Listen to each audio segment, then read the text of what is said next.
Sa ating showbiz, chika, vlogger na si Sir Gavin, hiwalay na sa girlfriend na si Elma. Umaabante sa balita si Abante Showbiz reporter Lane Garcia.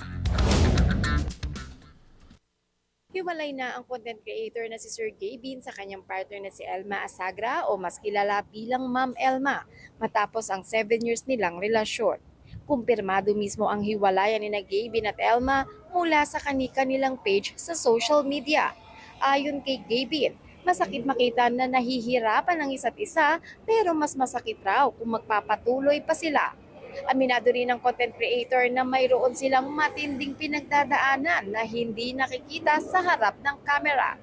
Sa pahayag naman ni Elma, mutual ang kanilang desisyon matapos subukang ayusin ang kanilang relasyon kahit na masaya silang nakikita ng publiko sa kanilang content.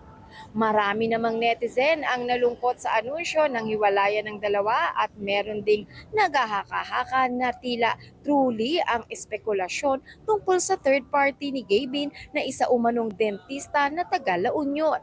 Pasabog! Yan muna ang chika. Lane Garcia, Abante.